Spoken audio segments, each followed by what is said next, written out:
Three important techniques that watercolour artists always use are wet on wet, wet on dry, and glazing. Beginners will often ask me when they're painting, how do you decide what technique to use? That's what this video is about.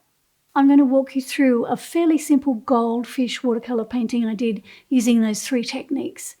I'll demonstrate each technique and I'll talk about why I chose to use them when I did. If you are wanting to learn to paint in watercolour or you want to improve your skills, head to my website where I have lots of information about all of my online watercolour classes. Okay, firstly, really quickly, what are the three techniques? Wet on wet is where you work with wet paint on wet paper. You'll often use this technique at the beginning of the painting when you're establishing your washes and your backgrounds. The wet on wet technique gives you soft, diffused paint edges and it allows you to blend colours on the paper easily. The wet on dry technique is where you work with wet paint on dry paper. It allows for more control and precise movements in the application of your colours.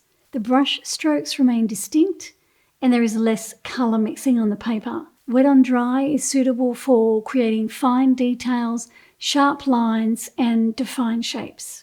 The glazing technique is also a wet on dry technique, but it's a bit different because unlike the wet on dry method, glazing allows you to adjust the colour and tone of an existing area without altering its underlying details.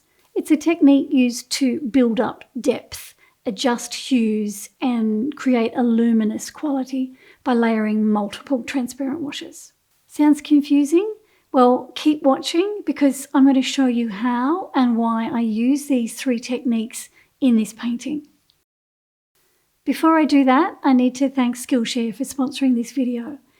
If you're interested in learning these techniques and more, I have a 4-hour watercolour class on Skillshare where I paint a chrysanthemum on a cradled board. You've probably heard of Skillshare. It's the largest online learning community for creative people, and I've been teaching there for 8 years. In that time, I have published 13 watercolour classes.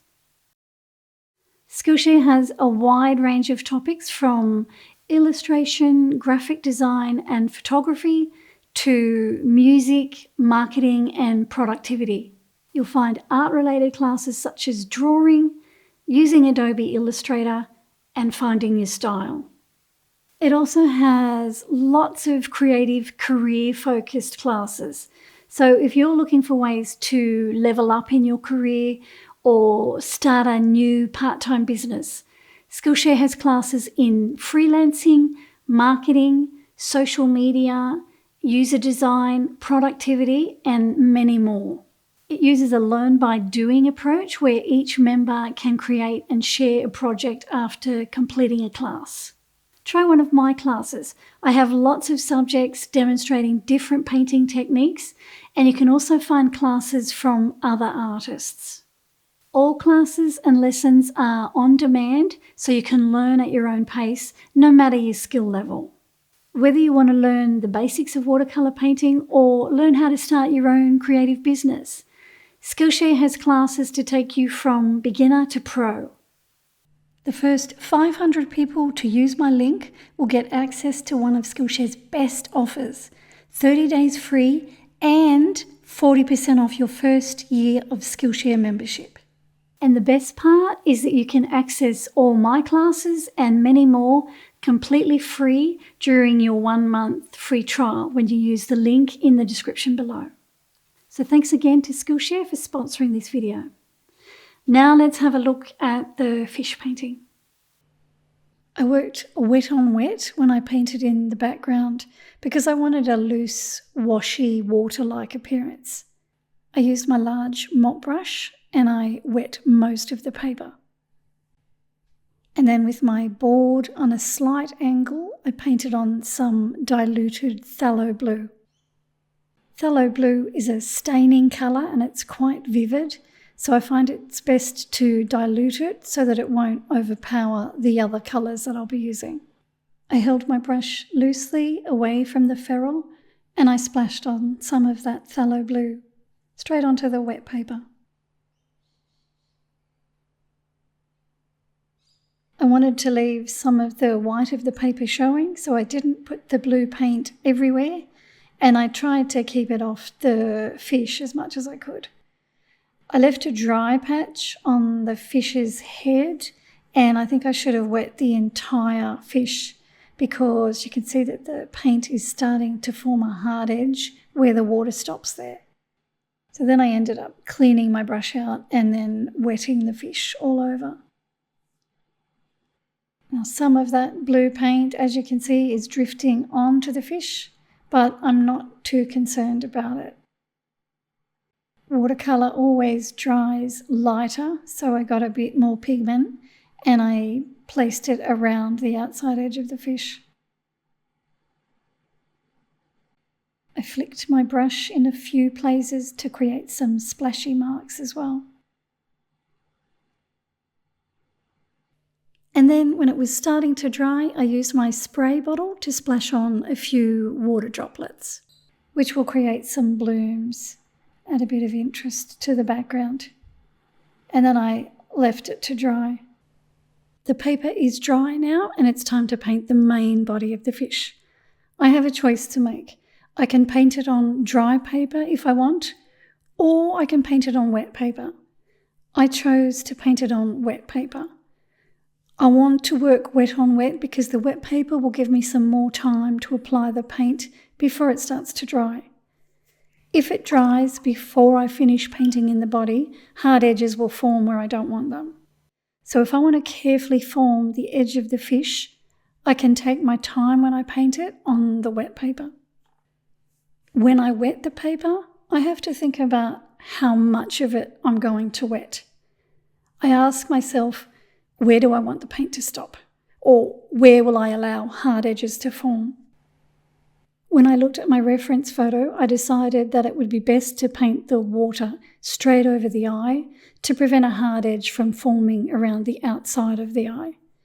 I also decided to take the water onto the top fin and also the bottom fin. I couldn't see a hard edge on the reference photo on the bottom fin where it meets the body, so I thought it would be best to paint in that fin at the same time that I paint in the body. That way I won't get a hard edge forming there. So you can see I've taken the water down onto that bottom fin as well. I'm also going to take some of that water into the tail fin as well to stop a hard edge from forming where the tail meets the body. So just here, I don't really want a hard edge forming there. Then I pick up some of the orange that I mixed from red and yellow, and I start to paint it onto the wet paper. My focus here is on this outer edge. I'm not concerned about what's going on with all this paint here. The paper's wet, I know I don't have to worry about it. I can just let it flow over the paper. I paint that top edge in first. Because I wet that top fin, the orange flows onto there as well. Paint in the side of the mouth. And then I keep going. I paint around the eye. I know paint will drift onto it, but I can take that off later. I can dab at it with a paper towel to take it off, or I can use my brush. And because colours blend so effortlessly on wet paper, I picked up some yellow and I painted that on there as well. I took the yellow underneath the body as well and down onto that lower fin. And then I got some more orange for the bottom section of the fin. Because my board is on an angle here, I sop some of that excess paint up. When you paint wet on wet, sometimes you get tide lines forming where the edge of the water stops. So you need to keep an eye on everything as you're painting. And if you see a tide line forming, just use your brush to clean it up. So there I'm taking some clean water over to the edge of the fish. And the same thing is happening on the tail here. So I use my brush to clean up that edge of the water. If I left it like that, you would see that when it dries. I thought it would be nice to drop a bit more yellow into this area here. So because I wet the paper before I started painting, I've got time to do that. So here I'm dropping in some yellow. This is called charging, where you charge one colour into another. To clean up the eye, I used some paper towel wrapped around my finger to sop up some of that wet paint. I can also use a damp brush to clean some of it off. I probably won't get it all off, but when it's dry, I can use my eradicator brush to clean it up. And that's prevented a hard edge from forming around the outside of the eye. I could see a little bit of green behind the eye of the fish, so I dropped some green on there. The fin on the side is lighter, so I need to take a bit of paint off there as well. And I can do that with my damp brush. As long as I don't put any more water on the paper, I should be right. If I put any more water on the paper, I risk disturbing the pigment and creating blooms where I don't want them. I thought it would be easier to paint straight over that little fin than to try and paint around it. So that's why I wet it when I wet the fish to begin with. It's dry now, and you can see I've got the paint drifting onto the eye there. This is where those little eradicator brushes come in handy. I use the brush wet and the paper's dry, as I said. I gently rub at it, that softens the pigment, and then I can use some paper towel to take off the paint. I've put a link to these brushes in the description of this video. Then it was time to start painting in the fins. I decided to paint them in wet on wet as well. I wanted the paint to blend together, and I wanted soft paint edges on the marks that I was about to make. I knew that I could paint in a lovely soft wash of colour on wet paper, and then later, if I want to, I can define some of the areas on dry paper. I mixed some black for myself, and I used my smaller brush to start painting on the black areas, and I allowed the paint to bleed over the paper. That was the look I was going for. Rather than painting in hard, sharp lines on dry paper, I thought it would look better if I worked on the wet paper to create softer edges. The black paint I'm using here is a bit thicker than the initial wash that I painted on because I want the paint to stay in place on the wet paper. I don't want it to spread too far out of control. So when I mixed the black paint, I used freshly squeezed pigment. And I painted all of the fins the same way, wet on wet. With this little one down the bottom, I wanted it to look like it was further away, so the colours I used here were a bit paler. I painted the orange wet on wet, and then I got a bit of yellow as well. And I tried to leave some of the background colour showing, so I didn't completely cover the fin with the orange and yellow paint. And then I used some black paint again, this time much paler. I painted in the little stripes.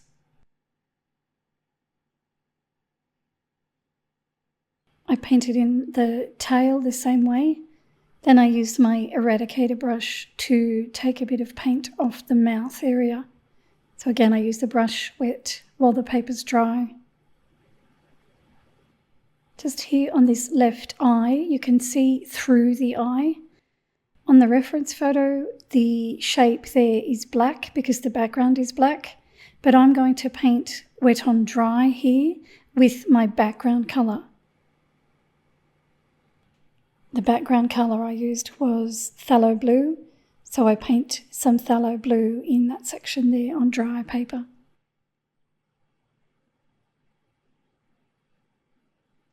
So far, the only part of the painting that I've painted wet on dry was that little section in that eye on the left-hand side. Here on this eye, that grey area around the outside edge, I'm choosing to paint on wet paper again. So I'm going to work wet on wet. The reason I'm doing that is because I can see some white areas still showing on that grey section. I don't want to completely cover this section with grey paint. I want to leave some white areas. And where those white areas are showing, I want the paint edges to be soft. So I don't want any hard paint lines. You'll see what I mean as soon as I've finished here. Here I'm using the grey paint.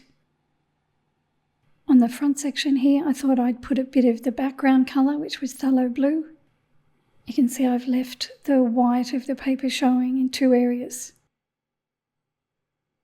So by working wet on wet, that allowed me to leave these white areas and still have soft paint edges on the marks that I've made with the paint.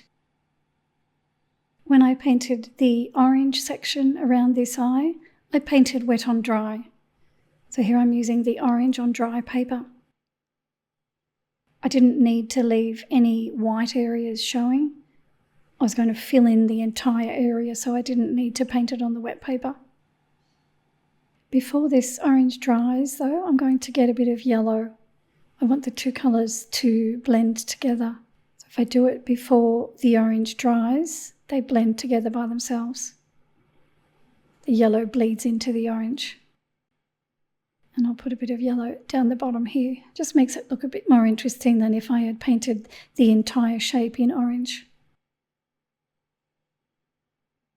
Now I'm going to do some glazing.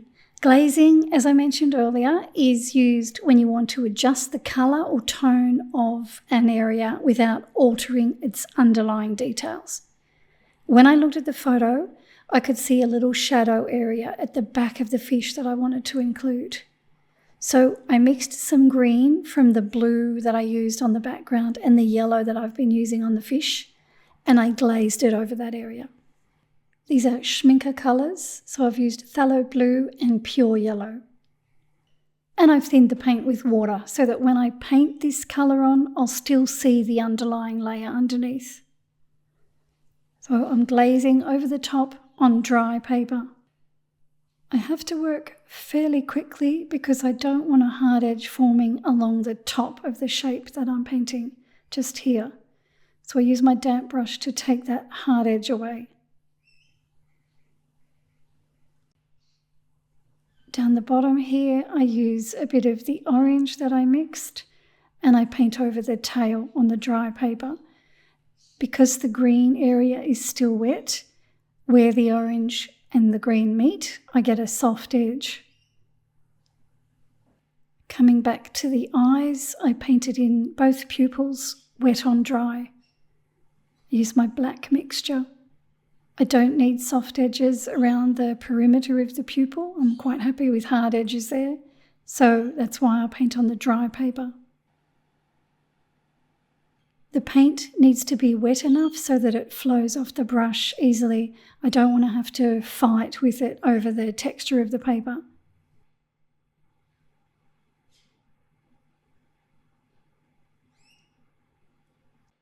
I also decided to glaze some of the green onto the belly of the fish above that fin there.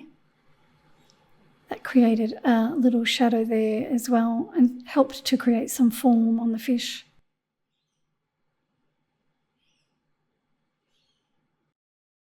And again, before the paint dries, I have to quickly soften that edge along the top of that shape that I've just painted on. To do that, I use a clean, damp brush. I try not to put too much water on the paper because the water will flow back into the paint and disturb the pigment. And I think there my brush was a little bit too wet because you can see the water flowing back into the green just there. But I wasn't too concerned about it, so I just left it. Because I glazed the green above that fin, I needed to glaze some green underneath as well. So again, working on the dry paper, you can still see the yellow underneath because the paint's transparent. I'm not painting it on too heavily. Again here, I need to soften that edge along both top and bottom of this area. I didn't want a hard edge there where it met the fin, and I don't want a hard edge here. there's a blue or violet mark on top of the head. I decided to paint that wet on wet. And the reason I did that is because I wanted the mark to have soft paint edges. I didn't want a hard, defined shape here. So the wet paper allowed me to paint that on and create those fuzzy edges that I was looking for. Here again, I just used the blue that I used on the background, so phthalo blue. At the back of the eye, I felt I needed a shadow, so I mixed a shadow colour from the colours I've been using, and I glazed that over the back of the eye there. And then again, I softened that edge at the front.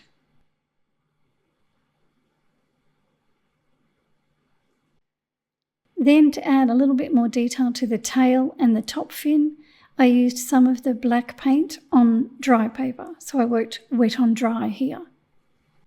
And that gave me hard paint edges.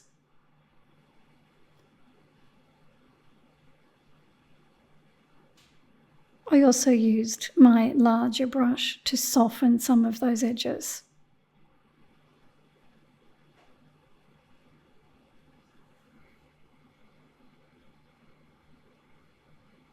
And shortly after that, I was finished.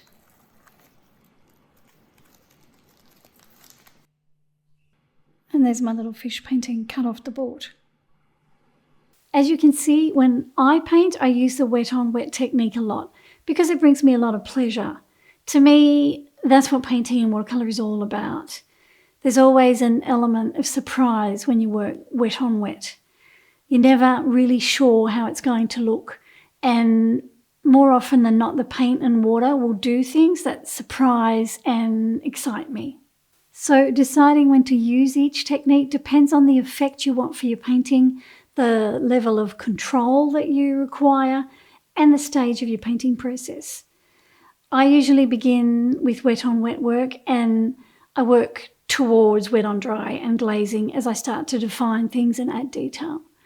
Experimenting with different approaches will help you discover your preferences, and it will help you develop your unique artistic voice. I hope this was helpful to you. Thanks for watching. Don't forget to like and subscribe, and I'll see you next week. Was that all right? Yeah.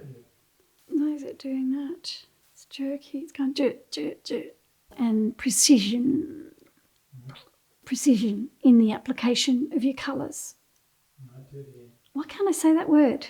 With the wet, blah, and precision in the application. I cannot say that word. What's another word for precision? Precision. Precise movements. It allows for more control. And precise movements. All right.